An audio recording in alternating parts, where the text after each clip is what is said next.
चालू भाभी। शिल्पा और सीरत दोनों ननद भाभी थी। शिल्पा छोटी थी तो भाभी जो कहती वो सब किया करती। उसकी शादी मायके के पास ही हुई थी। एक दिन शिल्पा की भाभी सीरत उसे फोन करती है। अरे शिल्पा, घर पर कुछ मेहमान आने वाले हैं, थोड़ी देर के लिए आकर काम में मदद करवा सकती हो क्या? शिल्पा, जिसके घर का ही बहुत सारा काम फैला हुआ था, हाँ भाभी, आ जाती हूँ, आकर किचन में मदद करवा दूंगी। शिल्पा मायके जाती है और भाभी के साथ सारा काम करवा कर घर आ जाती है। फिर एक रोज, शिल्पा, तेरे पास तो कार है, तुझे ड्राइव करना भी आता है, आ जाना यार, मुझे मार्केट से कुछ काम था। वो कल सुबह पूजा है ना, और पूजा का कोई सामान नहीं लिया। शिल्पा, जिसकी छोटी बेटी घर पर रो रही थी, वो उसे सास के पास छोड़कर भाभी के साथ शॉपिंग में चली जाती है।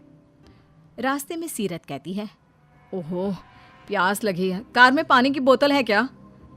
है तो नहीं भाभी, पर मैं रुक कर ले आती हूँ। शिल्पा जैसे ही कार से उतरने वाली होती है, वो क्या है ना शिल्पा, उतर ही रही हो तो पानी की जगह नारियल पानी और एक बोतल कोल्ड ड्रिंक भी ले आना, और हाँ, 2 पैकेट चिप्स भी ले आओ, बाद में पैसे दे देती हूँ। शिल्पा सामान ले आती है। कितने हुए पैसे? दे देती हूँ मैं। अरे नहीं भाभी, ठीक है, पैसे नहीं चाहिए, चलिए जल्दी से घर चलते हैं, छोटी को रोता हुआ छोड़कर आई हूँ ना। तभी शिल्पा की सास का फोन आता है। अरे शिल्पा, कहाँ हो? माँ जी, मैं रास्ते में ही हूँ। छोटी कैसी है, अब रो तो नहीं रही ना? अरे नहीं नहीं, वो तो तभी चुप हो गई थी। वो क्या है ना, मैं और मुन्नी पार्क में हैं, घर की चाबी मेरे पास ही है, तो तू थोड़ी देर मायके ही रुक जाना, मैं तुझे फ़ोन करूँ तब घर आना। ठीक है माँ, मेरा भी सर दर्द हो रहा था, चाय पीने का मन था। ठीक है। शिल्पा जैसे ही घर के सामने कार रोकती है और सोचती है कि उतर कर घर के अंदर जाएगी और भाभी से कहेगी कि एक कप गर्मा गर्म चाय बना दे कि ओके शिल्पा, बाय।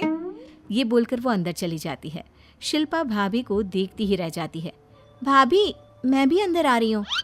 पर शिल्पा, मैं तो कुछ देर के लिए पड़ोसन के घर जा रही हूँ। अब शिल्पा बेचारी क्या करती, घर लौटती है। फिर एक रोज शिल्पा की सास, शिल्पा, मैं तीरथ के लिए कुछ दिन घर से बाहर रहूंगी, तो अकेली संभाल लेगी ना सारा?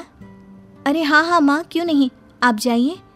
अगले रोज शिल्पा का पति कहता है, शिल्पा, वो तुम्हारी भाभी का फोन आया था, तुम्हें घर बुलाया है, बोल रही थी कि घर आ जाओ, कुछ काम है। लेकिन आज तो आपकी छुट्टी है ना, मैं आपके साथ ही रहूंगी, मैं कहीं नहीं जाऊंगी। वैसे भी हफ्ते में एक ही दिन तो छुट्टी मिलती है। अरे चली जाओ ना, 1 घंटे का तो काम है, तब तक मैं भी बाहर का छोटा मोटा काम निपटा कर आता हूँ। और शिल्पा चली जाती है। मायके में भाभी का सारा काम करके घर वापस आ ही रही होती है कि उसे कुछ याद आता है। वो मायके वापस जाती है तो सीरत अपने पति से बात कर रही होती है। ये तो अच्छा है कि तुम्हारी बहन पास ही रहती है, कम से कम कुछ काम हो तो बुलवा तो सकते हैं, वरना तुम्हारी माँ से तो उम्मीद ही नहीं कि गाँव छोड़कर शहर आए और घर संभाले। अरे कैसी बात कर रही हो, बेचारी शिल्पा जब तुम बुलाती हो तब आ जाती है, अपना घर बच्चा सब छोड़कर। अब क्या माँ को भी नौकरानी बनाओगी? शिल्पा को भाई भाभी की बात सुनकर बहुत दुख होता है।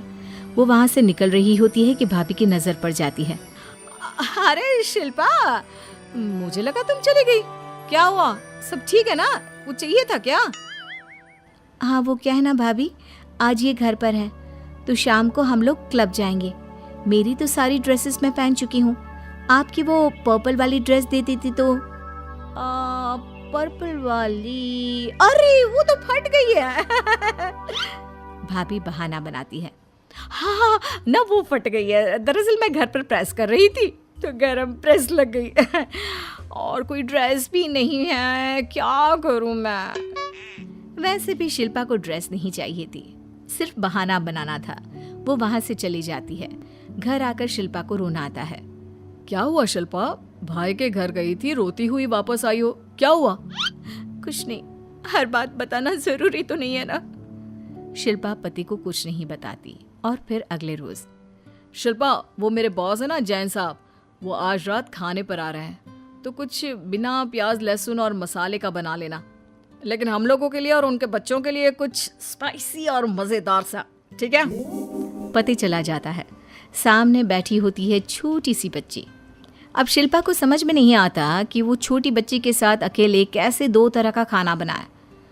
मैं आज भाभी को बुला लेती हूँ, वो भाभी को फ़ोन करती हैं लेकिन वो फ़ोन उठाती ही नहीं। क्या बात है, भाभी तो फ़ोन ही नहीं उठा रही। भाई को फ़ोन करती हूँ। शिल्पा भाई को फ़ोन करती है। अरे शिल्पा, कैसी बात कर रही हो? मैं कैसे भाभी से बात करा दूँ? यार मैं तो ऑफिस में हूँ और फ़ोन नहीं उठा रही है तो घर चली जा। कहाँ दूर है, वहाँ जाकर ले आ घर साथ में ही। मुन्नी का घूमना भी हो जाएगा। शिल्पा को भाई की बात ठीक लगती है। वो सोचती है कि वो भाभी के पास खुद ही चली जाती है। घर जाकर देखती है तो दरवाज़ा बंद है। वो बेल बजाती है लेकिन दरवाज़ा नहीं खुलता। लगता है भाभी घर पर नहीं है। मैं कॉल करके पूछती हूँ।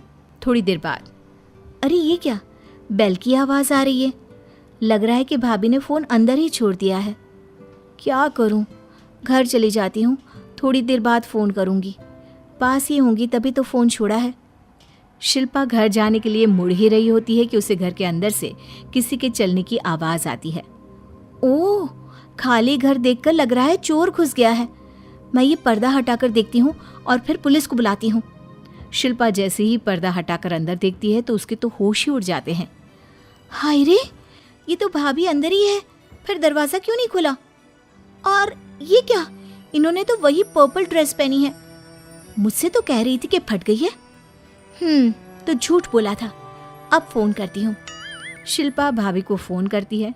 फिर वो देखती है कि भाभी फ़ोन पर उसका नाम देखकर फ़ोन काट रही है। ओके, तो ये बात है, अभी मज़ा चखाती हूँ। कुछ दिन शिल्पा का व्यवहार भाभी के लिए बदल जाता है। लेकिन शिल्पा, वो कल ना एक शादी में जाना है, अगर वो लाल साड़ी मिल जाती तो। वो तो मैंने गीली कर दी है भाभी। गीली होने के बाद वो सिकुड़कर स्कर्ट बन गई है। बोलो तो ला दूं। ओह नहीं नहीं नहीं, रहने दो। मैं क्या कह रही थी, चलो ना मार्केट चलते हैं। कार निकालो, मैं भी तैयार होकर आ जाती हूँ। कार तो खराब है, बीच में धक्का देना पड़ सकता है। बोलो तो ले चलूं। हाँ, ना ना ना ना, ठीक है। वो क्या है ना, घर चलो ना, कुछ अच्छा बनाकर खाते हैं। मैंने तो भाभी अभी ऑनलाइन खाना मंगवाया है एक आदमी से।